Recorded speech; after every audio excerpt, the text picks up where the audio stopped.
Je suis ravi de vous saluer.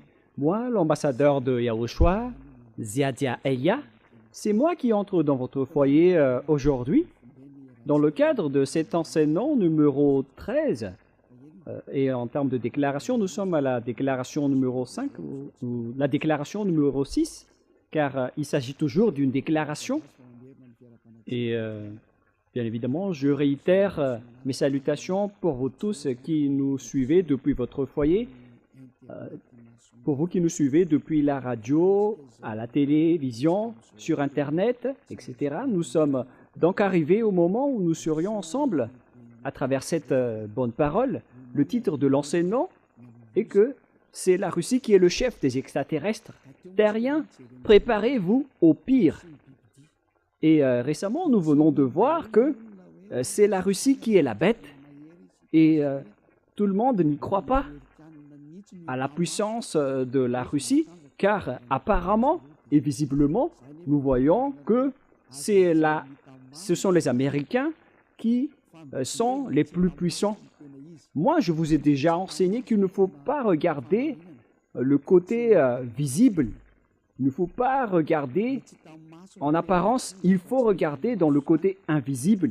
C'est le côté invisible qui compte et non pas le côté visible. Donc nous allons d'abord voir la parole qui dit que les extraterrestres sont déjà là, selon l'Apocalypse chapitre 6, qui parle du fuguier qui tombe par terre avec l'étoile. Alors que si une étoile, une vraie étoile, tombe sur votre terre va être anéantie et va disparaître. De quoi parle-t-on alors en parlant de cette étoile? Est-ce que c'est vraiment une étoile qui va tomber sur terre? La réponse, ce n'est pas une vraie étoile. On parle ici d'extraterrestres. Nous allons donc voir la parole de Dieu à ce sujet, selon le livre de l'Apocalypse. Nous allons d'abord commencer à ce niveau. Ce qui est dit dans le livre de l'Apocalypse, on parle d'une étoile qui sont les extraterrestres.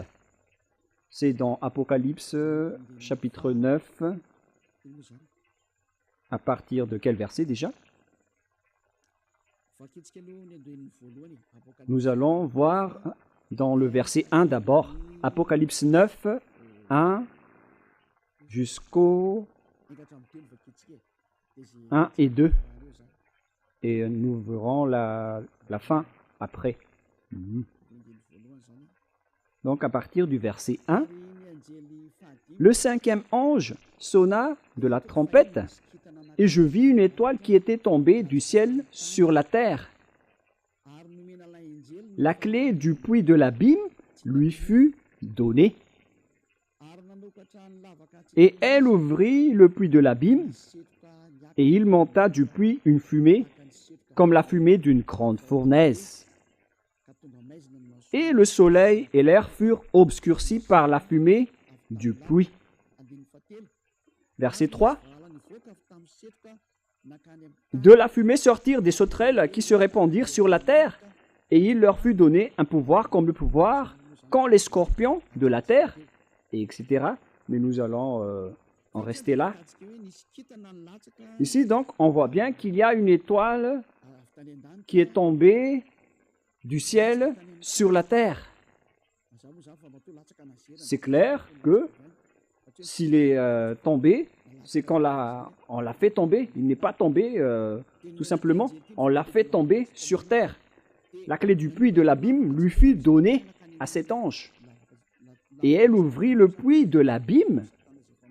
On parle de l'endroit où brûlent les diables et les satans en enfer.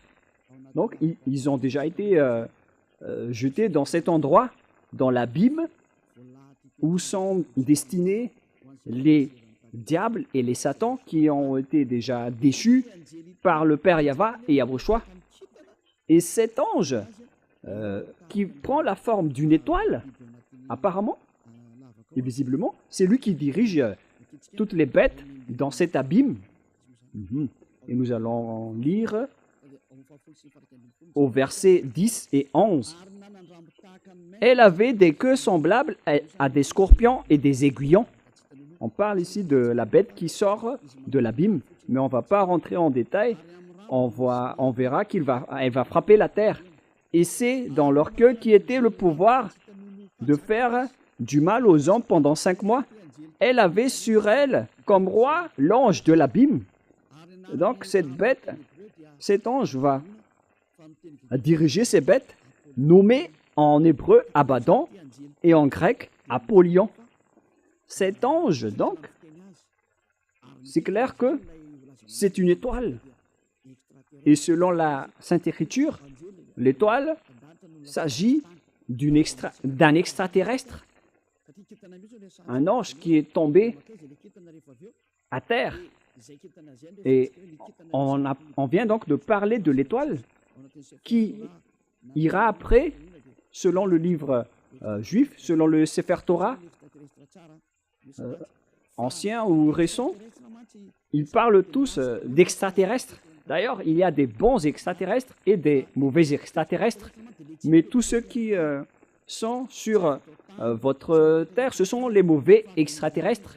Mais les vrais extraterrestres, ce sont des êtres qui n'habitent pas sur cette terre. Ils habitent en dehors de la terre.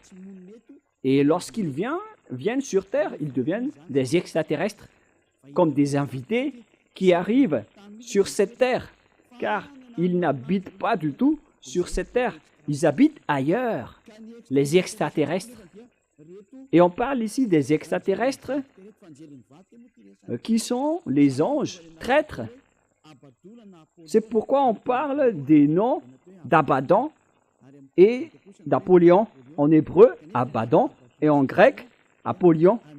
Et ces noms sont des noms des anges du diable. Si vous regardez dans le livre satanique, vous voyez qu'ils font partie des éléments du groupe de Satan. Ce Abaddon et ce Apollyon, ce sont des anges traîtres, Abaddon et Apollyon. Vous pouvez les trouver, ces noms, dans le livre satanique. Ce sont des éléments de l'ouné, de la bête, du dragon qui va frapper et travailler à la fin des temps. Ce que je veux vous montrer, c'est que l'étoile n'est autre qu'un extraterrestre, un mauvais extraterrestre, le diable satanique, qui prend la forme d'une étoile. Et ils vont tomber à la fin des temps. Nous allons lire cette parole dans Apocalypse chapitre 6. Nous allons regarder, préciser le verset. À partir du verset 13, Apocalypse 6, 13. Et les étoiles du ciel tombèrent sur la terre, comme lorsqu'un figuier secoué par le vent violent jette ses figues vertes. Voilà. Donc, les étoiles du ciel tombèrent sur la terre, comme lorsqu'un figuier secoué par un vent violent, c'est-à-dire un arbre d'un figuier, lorsqu'il est secoué par un vent violent, il jette ses figues vertes. Voilà donc le déroulement de ce schéma selon la Sainte Écriture. Voilà la réalité ici. Lorsque l'arbre a été secoué par le vent violent, ses fruits, ses figues sont tombées. Et c'est pareil aussi, les extraterrestres, avec les extraterrestres qui vont tomber à la fin des temps. On a vu qu'on a enroulé... où se trouve cette parole déjà? Verset 12. « Je regardais quand il ouvrit le sixième sceau, et il eut un grand tremblement de terre. Le soleil devient noir comme un sac de crin, et la lune entière devint comme du sang. » À la fin des temps, nous avons déjà parlé que l'atmosphère d'en haut va être vraiment déstabilisée à cause de la guerre et de l'anéantissement. Il y aura des fumées, et la lune va être entachée de sang, et le soleil devint noir comme un sac de crin. Voilà ce qu'on pourrait voir. Verset 13. Et les étoiles du ciel tombèrent sur la terre. Verset 14. Le ciel se retira comme un livre lorsqu'on roule, et toutes les montagnes et les îles furent remuées de leur place. À la fin des temps, qui est en ce moment, tout cela va se produire. Et il y a des gens ridicules qui disent que la fin du monde n'existe pas. Ce sont des envoyés du diable. Les gens qui disent aussi que la dernière guerre mondiale n'existe pas. Bon, les diables n'espèrent pas cela, car si la guerre mondiale va éclater sur cette terre, les diables vont être détruits. Et les troupes du diable, ainsi que les diables, n'aiment pas cela. Mais les gens qui sont avec le Dieu d'Abraham, le vrai Dieu qui a rapatrié les Juifs sur leur terre, ils précisent que la fin du monde existe. Ce que je suis en train de vous enseigner, nous avons parlé du danger et de la bête qui va faire souffrir la terre, y compris la défaite des Américains. Et il y a certains aussi qui disent que les Américains, c'est impossible que les Américains vont être vaincus. Mais ça ne marche pas avec votre vision. Ça marche avec le programme de Dieu et le plan de Dieu pour dire aux gens qui disent que la guerre mondiale n'existe pas. Vous êtes ridicules. Si ça n'existe pas, alors les inondations, les vents violents, les réchauffements climatiques n'auraient pas dû avoir lieu. Mais la réalité, c'est que tout ce que Élia a dit sont accomplis sur votre terre. En 2003, Élia a dit qu'il y aura des voitures qui volent et c'est devenu réel aujourd'hui.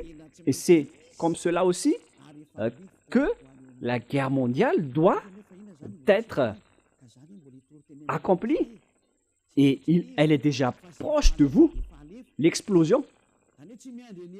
Mais en fait, on envoie déjà ce qu'on peut envoyer. Ça n'attend pas Élia. C'est dans cette période de Élia que ça va être éclaté, ça va exploser. Mais en même temps, Élia doit attirer les gens vers Yahushua.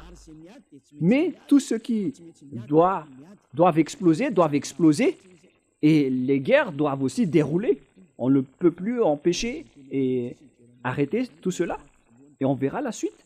Mais pour vous qui dites que la guerre mondiale n'existe plus, c'est vous qui allez en mourir en premier. Et nous allons continuer la parole en disant que cette étoile qui tombe n'est autre qu'un ange traître, un extraterrestre. C'est-à-dire que tous les extraterrestres vont tomber sur cette terre. On vient de voir que et les étoiles du ciel tombèrent sur la terre, comme lorsqu'un fuguier secoué par un vent violent jette ses fugues vertes. Lorsqu'on parle du pillage que va subir la terre, ce n'est autre que les extraterrestres qui vont piller votre terre. Où est passée cette parole déjà? Nous allons également la lire concernant le pillage que va subir la terre. C'est dans Ésaïe 14 déjà. Où se trouve cette parole déjà, les enfants? C'est dans Ésaïe 14 ou Ésaïe 24, je ne me souviens plus.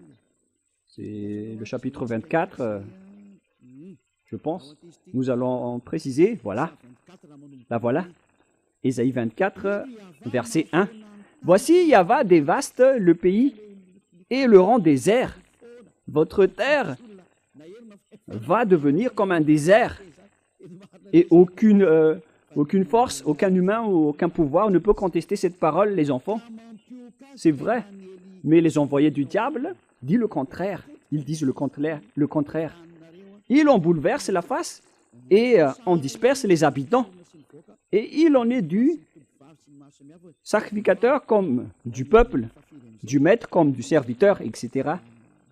Et maintenant, à partir au verset 3, le pays est dévasté, livré au pillage. La voilà. Les habitants vont être pillés et rendus en esclaves. La terre va être attaquée. On va piller la terre. Et la terre va être vraiment dévastée et rendue désert. On parle du monde entier, hein, car Yahva l'a décrété. Le pays est triste, épuisé. Les habitants sont abattus. On parle ici des habitants du monde entier. On ne parle pas seulement d'Israël, c'est le monde entier qui va être attaqué par ce grand danger et cette grande difficulté. Et après, nous allons voir où va ce problème, car on vient de voir que les étoiles qui tombent sont des extraterrestres. Dans Ésaïe 14, nous allons suivre les paroles des prophètes. Nous allons rappeler toutes les paroles qui prouvent la vérité de cette déclaration. Dans Ésaïe 14, quel verset déjà? 14, 12. Allons-y. Ésaïe 14, 12. Te voilà tombé du ciel, astre brillant, fils de l'aurore. On parle ici de l'étoile brillante. Il existe un astre brillant. On parle vraiment d'une étoile brillante. Tu es abattu à terre, comme l'autre qui a été abattu à terre dans Apocalypse 9 de tout à l'heure. On l'a fait tomber par terre. Il a été abattu et il est tombé. Elle est tombée à terre. Toi, tu es abattu à terre, toi et le vainqueur des nations. Verset 13. Cette étoile qui tombe donc est abattue à terre. Et il s'agit d'un vainqueur des nations. C'est là. Allons-y avec le verset 13. Tu disais en ton cœur, je monterai au ciel. J'élèverai mon trône au-dessus des étoiles de Dieu. Il va s'élever en haut, tout en haut. Il va défier Dieu. Car il va s'élever au niveau du trône au-dessus des étoiles de Dieu. Donc cet astre brillant va défier les étoiles de Dieu également. C'est clair que c'est une grande étoile qui va défier Dieu, qui va affronter Dieu. Et ici, il est précisé que les étoiles de Dieu qui n'ont pas trahi, qui ne l'ont pas trahi, il va encore s'élever au-dessus des étoiles de Dieu. Il va donc se montrer en tant que supérieur à Dieu. C'est vraiment pire. Et nous allons continuer. Où est-ce qu'elle va siéger? Je m'assiérai sur la montagne de l'Assemblée à l'extrémité du septentrion. Voilà. C'est à l'extrémité du septentrion que cet astre brillant, non, cet ange va arriver et il va défier et affronter les étoiles de Dieu. On parle ici de l'astre brillant. Où va cet astre brillant? Il va aller dans la montagne de l'Assemblée à l'extrémité du septentrion, tout en défiant Dieu. Celui qui vient du septentrion. Et où se trouve le septentrion? C'est clair qu'au niveau du ciel des cieux, il n'y a pas de septentrion, ni de ouest, ni d'est, ni de sud. On parle ici de la terre. Et lorsqu'on parle du territoire de la terre, le centre du monde, c'est Israël. Il y a certains qui font l'effort d'enseigner le centre du monde. Ils sont ridicules. Mais le centre du monde, d'après le Dieu d'Abraham, le propriétaire de cette terre, qui a dit la vérité, dans Ézéchiel 38, 12. Selon Ézéchiel 38, 12, le centre du monde, c'est Israël.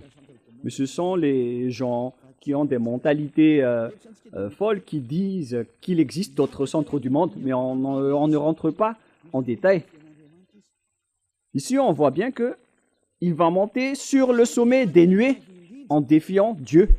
Il serait semblable au Très-Haut. Regardez la folie de cette personne, de cet astre brillant qui est tombé. Il serait semblable au Très-Haut et il monterait sur le sommet des nuées. Il va défier le Père Yahva, il va défier le Très-Haut. C'est clair que c'est le diable. Et où est allé ce diable qui veut défier Dieu? La parole de Dieu dit qu'il est allé à l'extrémité du septentrion et qui se trouve au septentrion de cette planète Terre, selon la Sainte Écriture du Dieu d'Abraham, qui est incontestable. Car lorsqu'il a dit qu'il faut rapatrier les Juifs dans leur terre, Alors, les Juifs ont bien été rapatriés dans leur terre et personne n'a pu contester cela jusqu'à aujourd'hui, mais la parole évolue car on va également attaquer les Juifs, d'après la parole de Élia. Viendra le moment où vous allez être attaqués vous allez être attaqués les Juifs. Vous êtes fous de dépendre des Américains au lieu de dépendre du Dieu d'Abraham, le Dieu de vos ancêtres. Le Dieu de vos ancêtres, c'est Yahweh. Et toutes ces paroles sont incontestables. Toutes ces paroles sont accomplies. Personne n'a pu y échapper. Et s'il a dit que les Iraniens et les Russes vont vous frapper, selon Ézéchiel 38, pourquoi vous osez les attaquer? À cause de l'encouragement des Américains?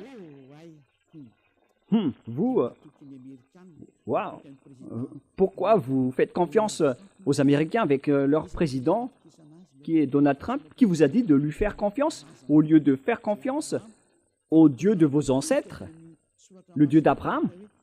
Vous auriez dû vous tourner vers cette Sainte Écriture pour dire que ce geste n'est pas du tout correct, mais vous voulez toujours défier le Dieu d'Abraham. Vous ne voulez rien savoir, vous dépendez des autres personnes, alors vous allez subir le pire, les Israéliens. Vous allez subir le pire danger. Nous allons continuer la parole. On vient de la détecter maintenant. Celui qui est allé à l'extrémité du septentrion, c'est clair que c'est celui qui veut défier et contrer le Père Yahweh, qui est allé au septentrion. Et au septentrion, on trouve la Russie, selon la Sainte Écriture, qui a dit que le danger qui va frapper la terre vient du septentrion. Nous allons lire également la parole de Dieu à ce sujet dans Jérémie chapitre 1, pour les personnes qui disent que la guerre mondiale n'existe pas. Moi, je vous dis d'écouter la parole de Élia. Pour vous qui voulez être sauvés en cette fin des temps, suivez Élia. C'est un consigne. C'est un consigne pour ceux qui ne sont pas arrogants, mais pour les arrogants, assumez le résultat et les conséquences. Et vous allez voir que votre visage va gonfler avec des boutons. Alors, soyez conscients. C'était une parole de Élia. Lorsque votre nez va avoir plein de boutons, vous allez être plein de boutons, vous allez voir. Jérémie 1,14.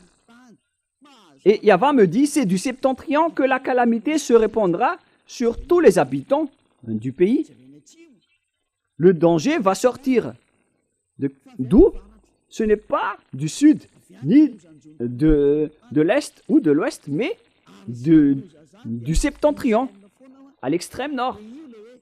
Voilà le danger qui va frapper la terre et qui va attaquer Israël à la fin des temps, selon Ézéchiel 38.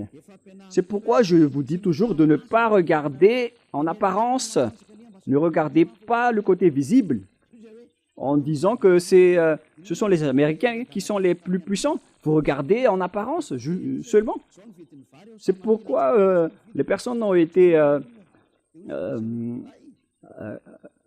c'est pourquoi les personnes ont été frappées à l'époque de Élie, lorsqu'Élie a dit le prix du riz va frapper, mais ils n'ont pas cru. Mais au final, ils ont été morts. Ils sont tous morts. Il ne faut pas faire comme ça. Il ne faut pas jouer avec la parole de Élia. Si c'est arrivé avec Élie, alors imaginez ce qui peut arriver avec Élia.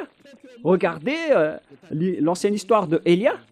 Vous ne pouvez pas y croire, mais lorsque l'explosion va vous frapper, vous allez voir après. Mais si vous allez subir cette explosion, vous allez mourir. Voilà la réponse. Ézéchiel 38, 1, 2, 3 et 4. La parole de Yahweh me fut adressée en ces mots. Fils de l'homme, tourne ta face vers Gog, et au pays de Magog, vers le prince de Roc, de Méchec et de Toubal, et prophétise contre lui. Tu lui diras, ainsi parle le Seigneur Yahweh, voici, j'en veux à toi, Gog, prince de Roc, de Méchec et de Toubal. Je t'entraînerai et je mettrai une boucle à tes mâchoires. Je te ferai sortir, toi et toute ton armée, chevaux et cavaliers, tous vêtus magnifiquement, troupes nombreuses portant le grand et le petit bouclier, tous maniant l'épée, et avec eux ceux des Perses, d'Éthiopie, de Pout, tous portant le bouclier et le casque. Gomer et toutes ses troupes la maison de Togarma à l'extrémité du septentrion et toutes ses troupes. On parle ici de l'extrémité du septentrion et les pays du septentrion vont tous se rassembler pour attaquer. Et à la direction, il y a la Russie. Et c'est justement cette parole qu'on voit dans Ézéchiel 38, 14. Voilà. 14. Ézéchiel 38, 14, 15 et 16. C'est pourquoi prophétise, fils de l'homme, et dis à Gog, j'ai déjà enseigné cela, mais je vous le répète pour que vous soyez bien conscients, et ne dites plus, comment est-ce possible? Vous ne regardez que l'apparence et le côté visible, voilà votre problème. Ne regardez plus en apparence, regardez la force qui est derrière l'invisible, c'est ça qui est au commandement. C'est pourquoi prophétise, fils de l'homme, et dis à Gog, ainsi parle le Seigneur Yahva, oui, le jour où mon peuple d'Israël vivra en sécurité, tu le sauras. Les Israéliens sont, on dirait que les Israéliens sont tranquilles, ils sont protégés par les Américains. Il y a des moments où ils sont calmes avec le reste du monde. Et on dirait qu'ils font régner la paix. Mais c'est seulement ce méchant Gog qui peut faire cela. Alors tu partiras de ton pays, des extrémités du septentrion. Vous voyez, on parle ici du septentrion. Et qui vient du septentrion, d'après ce que je vous ai enseigné, c'est Gog, le prince de la Russie. Ce monsieur qui va diriger le monde viendra de là-bas. Toi et de nombreux peuples avec toi, tous montés sur des chevaux, une grande multitude, une armée puissante. Où ils iront? Bien évidemment, ils vont attaquer Israël. Et s'ils vont attaquer Israël, c'est-à-dire que les Américains vont être dévastés. Oh, les Américains, le moment de votre destruction et de votre anéantissement est arrivé. C'est Élia qui parle. Une déclaration, un message venant du propriétaire de la terre.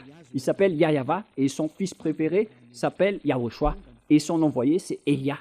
Déclaration de Élia. Le moment est arrivé de vous anéantir, les Américains et l'OTAN. Et si vous dites, comment est-ce possible? Vaut mieux rire. Nous allons lire, mais suivez toujours la parole. Alors tu partiras de ton pays, des extrémités du septentrion, tu t'avanceras contre mon peuple d'Israël comme une nuée qui va couvrir le pays dans la suite des jours. C'est-à-dire, à la fin, ils vont attaquer Israël. Pour ceux qui suivent le géopolitique mondial, vous voyez bien que le monde est déjà divisé en deux blocs. D'une part, il y a la partie qui est dirigée par la Russie, avec les Africains, les Arabes, les pays du Nord, avec les Asiatiques, les Orientaux. Ils sont tous rassemblés. Et regardez la politique de Trump. Même les Sud-Coréens sont en conflit avec lui, car ils utilisent trop de taxes. Même les Chinois les ont trompés et les ont trahis. Moi, je vous dis que les paroles de notre Père s'accomplissent et vous devez les suivre, vous les humains, que vous aimez ou non. Le système de votre terre doit la suivre. Il ne s'agit pas de la propriétaire des armes ou de la force. Ça ne marche pas comme ça. Qui est le propriétaire du cerveau? Répondez. Moi, je vous donne la simple réponse. C'est notre Père qui est le propriétaire de tout cela. Son nom, c'est Yahva. Celui qui commande le cerveau de Donald Trump en lui disant d'aider les Israéliens. Et il l'a fait. Il aurait dû faire le contraire, mais ça ne marche pas comme ça. Il doit toujours les aider jusqu'au moment où je vais dire aux Américains de s'écarter, car vous n'allez plus surmonter votre problème, les Américains. Et si vous allez dire, mais qui vous êtes? Qui êtes-vous pour commander ce monde? C'est Élia, si vous ne le connaissez pas, celui qui parle en ce moment, celui qui vous blâme. Car vous avez fait vraiment du mal aux yeux devant notre Dieu Père. Assumez les conséquences. Pourquoi vous avez osé toucher à notre livre? Pourquoi vous avez négligé votre livre? On vous pose cette question. L'objectif de notre livre, c'est d'ôter les péchés des gens. Pourquoi vous avez profané notre livre? Vous dites que notre livre font pécher les gens. C'est vraiment de l'usurpation. Ce sujet ne va pas être facile, hein. Il y a souris, mais la chose que vous allez subir n'est pas du tout facile, hein. Mais il est toujours souriant. Nous allons honorer notre Dieu. Nous, on ne se casse pas la tête avec vous. On ne serait même pas en colère, mais ce qui compte pour nous, c'est que vous devez assumer les conséquences. Vous qui avez dit du mal à Élia, assumez les conséquences. Moi, je vous dis toujours que ce n'est plus le moment de faire cela. C'est toute autre chose qui se passe en ce moment. Mais si vous voulez être dans le rang de Gog, alors c'est correct si vous faites cela, car vous êtes un adversaire de Élia. Mais si vous êtes ni avec Gog ni avec Élia, vous allez mourir juste comme ça. Comme les malades qui attrapent des sauterelles, ils vont mourir tout simplement, sans rien à avoir. Voilà le schéma. Mais pour que vous ne mouriez pas, alors ne dites plus du n'importe quoi en cette fin des temps, car vous voyez la réalité. Vous voyez les voitures qui volent. En ce moment, nous voyons tout cela. C'était la parole de Élia que vous n'avez pas cru en 2003. Voilà, il y a le feu qui consume la terre.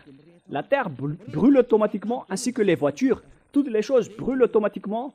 En ce moment, l'Europe brûle. La région d'Indonésie, d'Italie, il y a beaucoup de régions qui brûlent.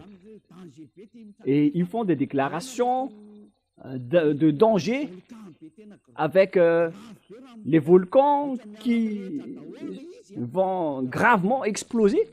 Et d'ailleurs, ils sont tous en train d'exploser ensemble. D'après les nouvelles, il y a à peu près 10 jours, il y a les volcans qui s'explosent en même temps. C'est Élia qui a dit que les volcans vont exploser et il faut accomplir les missions pour les concerner. Envoyer les vents violents, les inondations et le réchauffement climatique. Pourquoi votre Dieu ne se lève pas pour contrer tout cela? Parce que mon Dieu, il parle et tout est accompli. Et nous sommes là pour accomplir ses paroles. C'est Élia qui est le chef de l'armée, hein. Élia ne cache rien. Comme notre grand frère, il est le plus grand au ciel des cieux et toutes les choses marchent sous ses ordres. On parle de Yahushua, le fils du Père Yahva. Pour ceux qui disent que Dieu n'a pas engendré, nous allons faire un enseignement à ce sujet. Pour les gens qui suivent le Sefer Torah, ils croient que Dieu engendre, mais pour les gens qui contre le Sefer Torah, ils disent que Dieu n'a pas engendré, mais je vais vous enseigner cela après cet enseignement. Mais nous allons donc voir dans le vif du sujet. On parle ici des Russes, où vont aller donc les extraterrestres qui vont combattre le Père Yahva, c'est-à-dire le grand chef des anges traîtres. Il est allé où? La Sainte Écriture est claire. Il est allé en Russie. Donc leur chef se trouve là-bas. Le chef, le cerveau, qui a défié le Père Yahva depuis le ciel des cieux, il est arrivé sur cette planète Terre et il va siéger en Russie. Sa base se trouve là-bas. Ils vont faire leur assemblée là-bas. Nous avons vu cela dans Ésaïe 14 et nous allons le rappeler. Où ils vont faire leur assemblée. Alors préparez-vous, l'ONU, vous allez être détruits. Vous n'aurez plus votre siège en Amérique. Et osez dire que ce n'est pas vrai. Ceux qui sont avec Jésus ou Allah. Élia vous dit que l'ONU doit dégager des États-Unis et l'ONU va être déménagée en Russie. Cette parole est directe. Élia donne l'ordre aux Américains de dégager l'ONU de chez eux. L'ONU est ordonnée de quitter l'Amérique. Déménagez-vous en Russie. C'est un ordre. Et vous allez dire, mais c'est quoi ce discours qui est un peu bizarre que vous faites, Élia? Élia, il donne des commandements et des ordres. Et les gens qui iront au ciel des cieux, ils sont contents d'écouter sa parole. Mais les gens qui iront en enfer, ils sont en colère et énervés en écoutant sa parole. C'est comme ça qu'on distingue les gens qui iront au ciel des cieux et ceux qui iront en enfer. Et si vous dites, mais de quel culot? Car les Américains sont une superpuissance en ce moment. Mais pourquoi vous dites qu'il faut dégager l'ONU des États-Unis? Moi, je vous ai déjà dit que les Américains vont être gravement blessés. Et c'est logique que l'ONU va quitter le faible pour aller vers la puissance qui est la Russie. Alors, il faut que vous quittez les États-Unis, l'ONU, comme le dirigeant américain a expulsé et a supprimé les branches de l'USAID dans le reste du monde, dans le monde entier. Il les a vraiment supprimées. On parle de l'USAID, mais je ne me souviens pas de manière précise. Donc, toutes les branches financières en partenariat avec les Américains, ils les ont tous supprimées, y compris ceux qui sont à Madagascar. Ils les ont tous supprimés, car les Américains ont un problème que vous ne voyez pas. Ils ont un problème, car Elia l'a dit. Lorsque Elia parle, la parole circule. C'est pourquoi les Américains ne veulent plus aider les Ukrainiens. Ils en avaient marre. Avec le président Donald Trump, il a dit que vous avez gaspillé les armes. Et c'est ridicule, parce que maintenant, il a recommencé à ravitailler l'Ukraine en armement, car Poutine a bombardé les Ukraines. Et Donald Trump ne sait plus quoi faire, car le président ukrainien Zelensky a appelé au secours. Pourquoi vous n'allez pas réagir avec tout cela? Et après, Donald Trump était triste pour eux, et même si ça ne vient pas de son cœur, il les a aidés. Lui aussi, il veut avoir le prix Nobel de la paix. Et il fait cela, Donald Trump. Mais Poutine ne veut rien savoir. Il continue à bombarder les Ukrainiens. Et ils ne savent plus quoi faire. Mais pour nous, ce qui compte, c'est l'accomplissement de notre parole, la parole du Père Yahva et de notre Yahushua. Voilà donc le déroulement de l'histoire en général. Et donc, si cet extraterrestre est allé vers l'extrémité du septentrion, l'astre brillant, il va attirer quoi? Après, nous allons lire dans Ésaïe 14.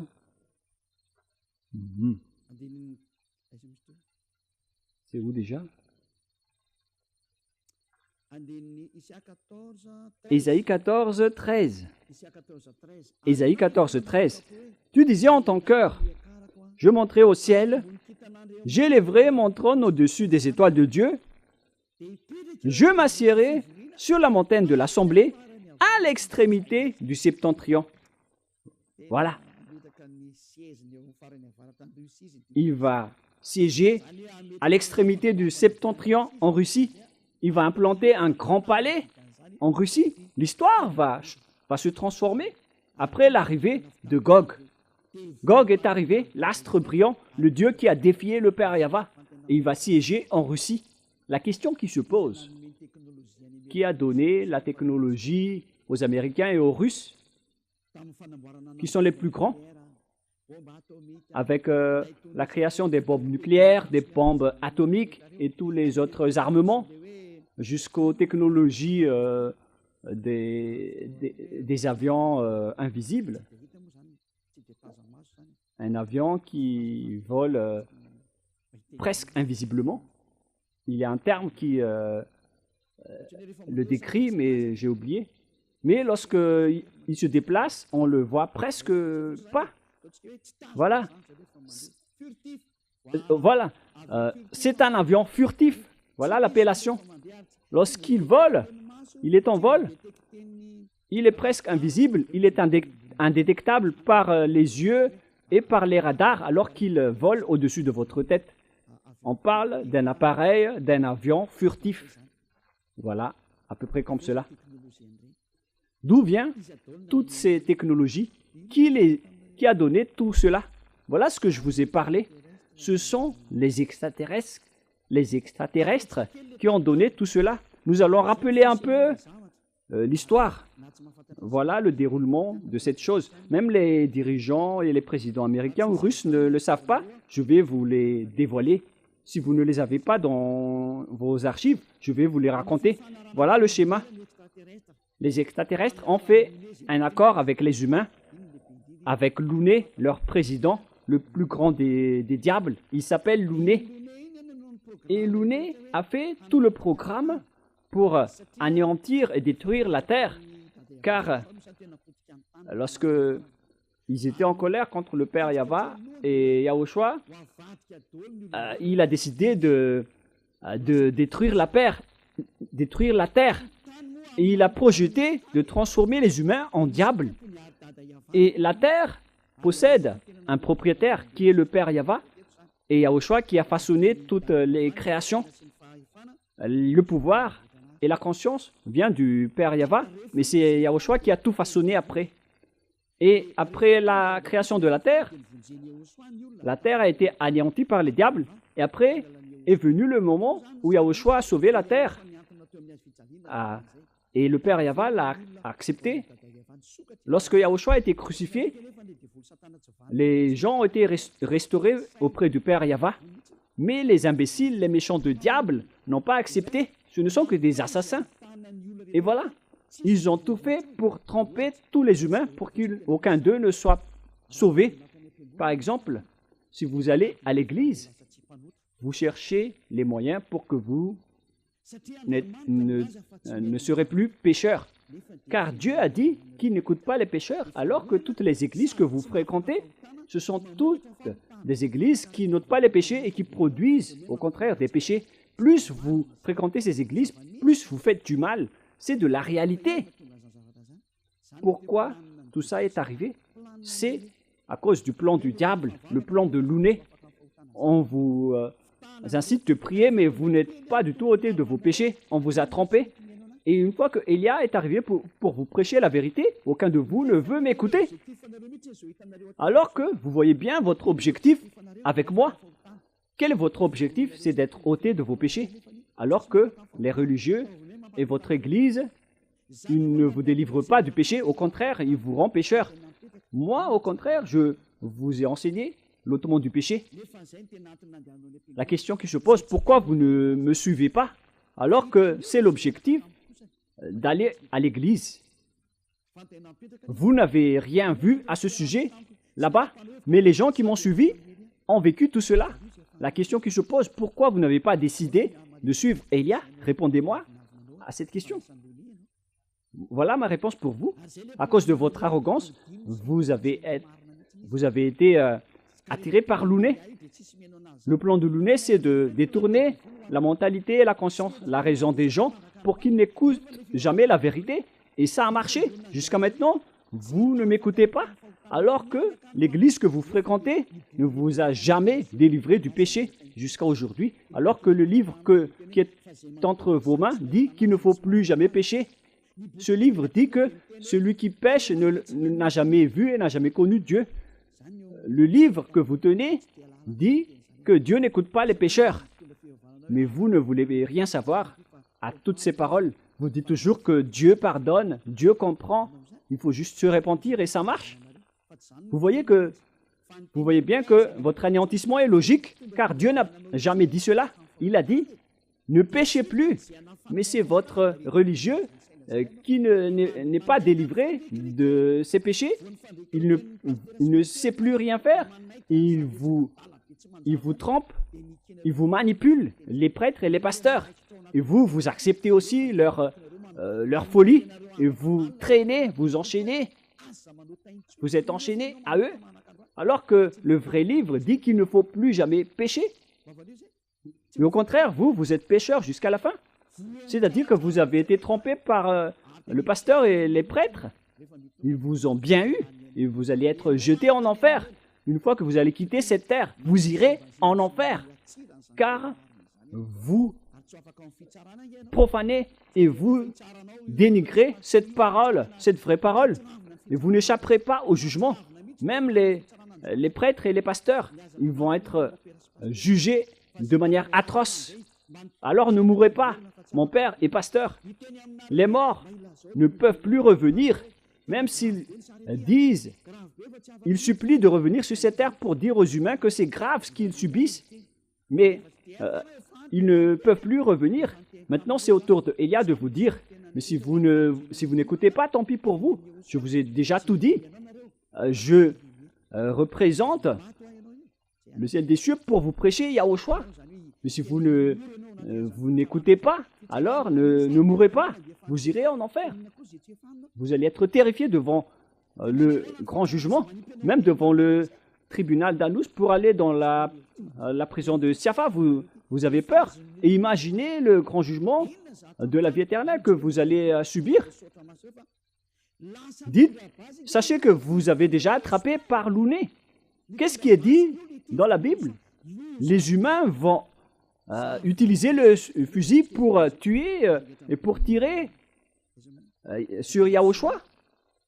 C'est vraiment un pire danger. C'est dans le livre de l'Apocalypse. Quel verset déjà? Quel chapitre? Chapitre 20. Voilà. Nous allons voir ensemble.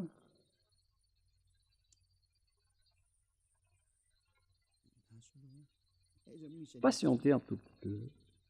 Où se trouve cette parole déjà? Est-ce que, par hasard, ce n'est pas dans le chapitre 20, la parole qui parle du cheval? Patientez un peu.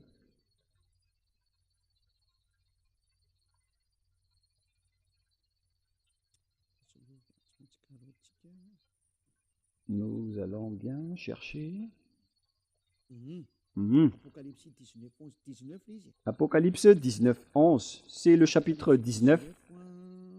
Apocalypse 19. À partir de quel verset? Apocalypse 19, 19.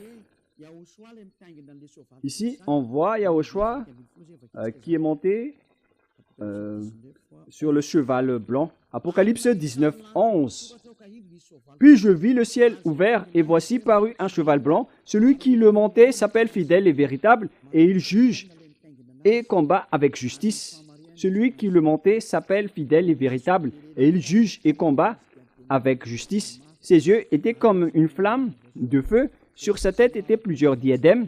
Il avait un nom écrit comme personne ne connaît, si ce n'est lui-même. Il était revêtu d'un vêtement teint de sang. Son nom est la parole de Dieu. La parole de Dieu n'est autre que Yahushua. Au commencement, la parole était Dieu. C'est dans Jean, chapitre 1 et 2. Vous pouvez lire cette parole. Je vous ai déjà dit que c'est dans Jean 1 et 2. Au commencement était la parole, et la parole était avec Dieu, et la parole était Dieu, et elle était au commencement avec Dieu. Et dans le verset 14, on parle que la parole a été faite chair, et on parle ici de Yahushua. Nous allons d'ailleurs relire cette parole dans Jean 1, 1. Au commencement était la parole, et la parole était avec Dieu. Et la parole était Dieu. Et dans le verset 2, elle était au commencement avec Dieu. Verset 3, toutes choses ont été faites par elle, et rien de ce qui a été fait n'a été fait sans elle. Verset 14 maintenant. On parle ici de la parole qui a été faite chair. Verset 14, nous allons lire ensemble. Et la parole a été faite chair, et elle a habité parmi nous. On parle ici de Yahushua. Et donc la parole de Dieu, dans Apocalypse 19, verset 11, ce n'est autre que Yahushua, bien évidemment.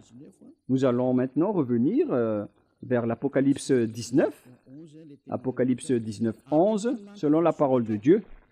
Puis je vis le ciel ouvert, et voici parut un cheval blanc.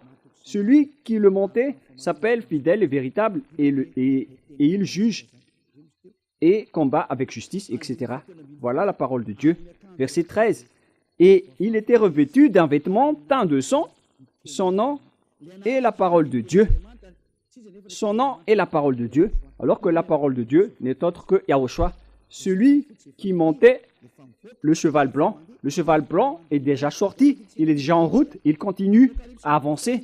Nous allons lire aussi cette parole dans Apocalypse chapitre 6. Il est déjà sorti, il est en route et il continue sa route. Apocalypse 6, 2, car on vient de parler du cheval blanc et Élia va vous raconter tout à ce sujet. Apocalypse 6, 2. Je regardais et voici parut un cheval blanc. Celui qui les montait avait un arc, une corolle lui fut donnée et il partit en vainqueur et pour vaincre. Ce n'est autre que Yahushua, celui qui est déjà sorti. Il a déjà vaincu, il va encore vaincre. Yahushua est déjà sorti et maintenant, tous ses envoyés accomplissent sa parole. Gloire au Père Yahva et gloire également à notre cher Yahushua. Gloire à ce grand Dieu tout-puissant. Apocalypse 19 maintenant. Qu'est-ce qui s'est passé? Qu'est-ce qui s'est passé? Il y aura encore une troisième explication concernant le sujet de la dernière grande guerre, le danger, le désastre que va subir la terre. Ça n'a pas été terminé avec la première et la deuxième partie. Il y aura encore une troisième en parlant de la bête dans la leçon suivante, si Yahushua nous le permet. Mais tout cela est merveilleux. Apocalypse 19, quel verset déjà, les enfants?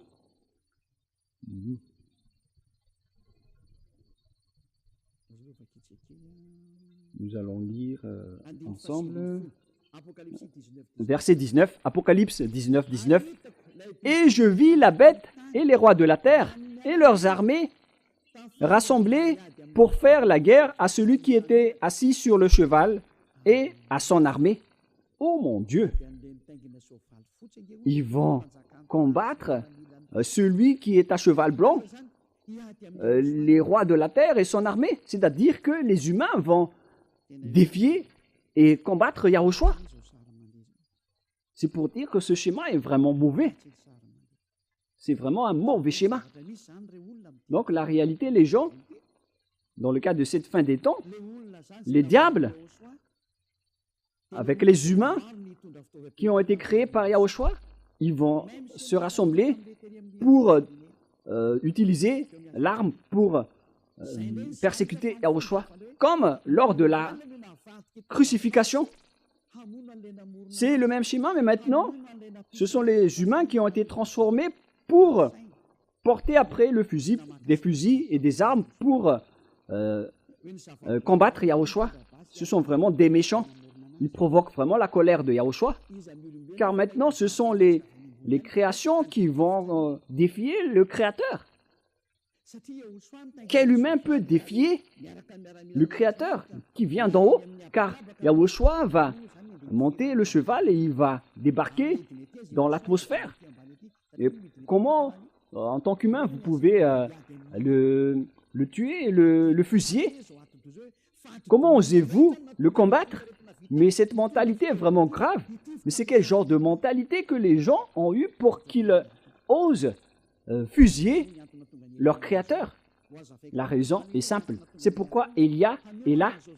Je vais vous expliquer pourquoi Élia est venu. C'est pour préparer toutes ces choses. Élia est arrivé pour préparer le retour de Yahushua. C'était d'ailleurs mon rôle depuis le temps. C'est pour arranger toutes les choses.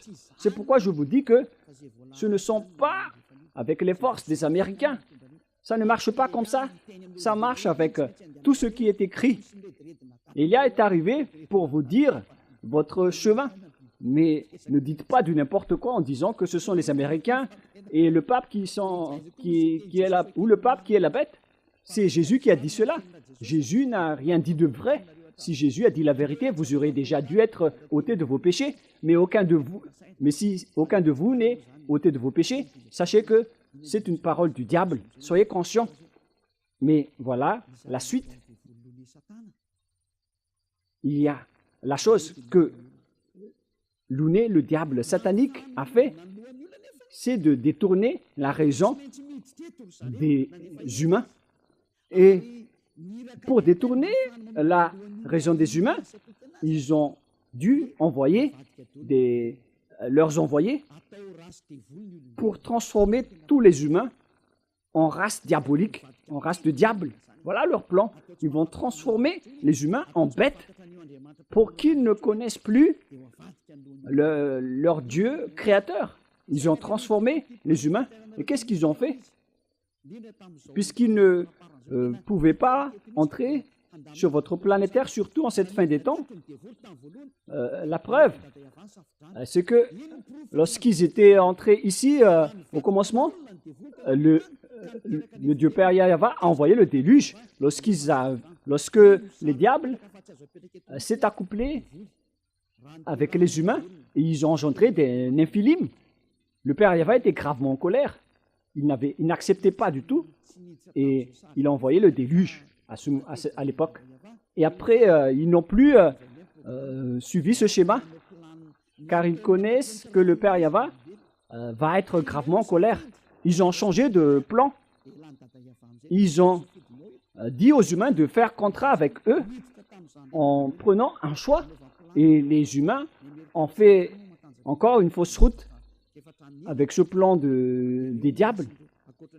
Ils ont pris en premier les plus grands, les Américains et les Russes. Et après, les plus faibles, il y a les moins faibles, il y a les Français, les Anglais, les Allemands. Mais les plus grands, ce sont les Américains et les Russes. Ils ont fait un contrat avec eux parce qu'à l'époque de la guerre froide, ils avaient peur de la guerre. Alors, les diables les ont donné de la technologie. Mais ce qui est ridicule, c'est que le diable a donné la technologie à l'autre partie pour détruire l'autre partie. Alors que la technologie est la même. C'est vraiment grave. Hein? Mais le pire, c'est qu'ils ont cru, à condition, dans l'accord, que les diables vont faire des clonages ici. Ils vont transformer les humains. Ils vont développer le clonage. Ils vont détruire la race humaine.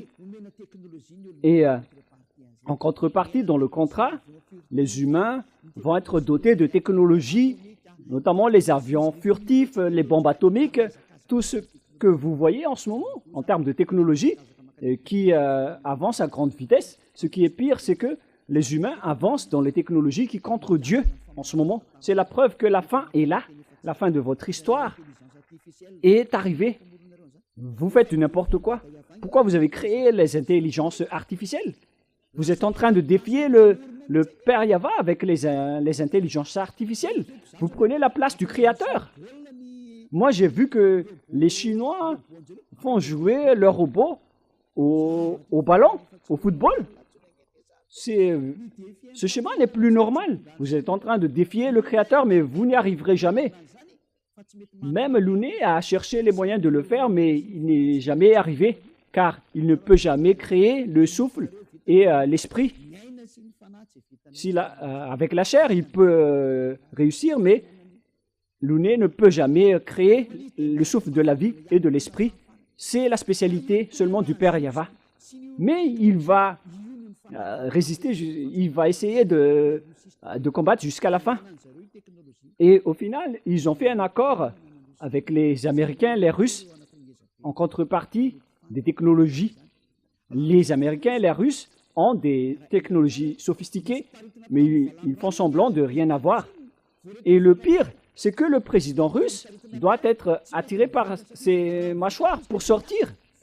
S'il ne voulait pas sortir, c'est que il a peur de mourir, mais s'il voulait sortir, il aurait déjà dû détruire rapidement les Américains. Ils ne sont rien devant les Russes, les Américains. Ils ne vont même pas durer une journée. Et moi, je vous dis que les Russes n'ont pas de grands armements. Leur arme a la dimension de ma main, comme vous pouvez le voir. Je vous dis au président américain Donald Trump que la dimension de l'arme russe, c'est comme celle-ci. Mais vous ne connaissez pas qu'est-ce qui se trouve dans la mallette de Poutine. Certains disent que c'est la télécommande des bombes atomiques. Ce n'est pas du tout le cas, mais c'est une arme qui a la dimension de ma main. Et comment ça marche? Moi, je vous dis tout simplement que les technologies des Américains viennent des extraterrestres. Voilà, en contrepartie. Et les technologies russes aussi viennent des extraterrestres. Alors que le chef des extraterrestres se trouve en Russie. Vous êtes fous si vous allez dire que le subordonné va vaincre le grand chef, alors que le grand chef se trouve en Russie. Mais les subordonnés sont les Américains. Et la question se pose, après la guerre, qui va vaincre, le subordonné ou le grand chef? La réponse, c'est le grand chef qui doit vaincre. Parce que ça va être ridicule si le général va être vaincu par le lieutenant. C'est vraiment ridicule. C'est le général qui doit vaincre jusqu'à la fin, car il est le cerveau de toutes les stratégies. Et ce schéma est pareil.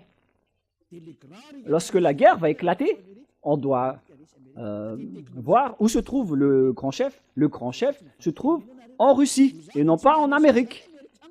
Voilà la réponse pour vous. Donc, les Américains ne vont jamais vaincre, quoi qu'ils fassent. Moi, je vous dis que l'arme que la Russie va vaincre le monde entier, y compris les Américains, a la dimension de ma main. Que chacun soit conscient, car voilà la réalité. Si vous dites, quelle est la réponse? Moi, je vous donne une simple réponse. Où se trouvent les commandes de toutes ces choses? Ces choses sont commandées de manière électronique, notamment les bombes atomiques.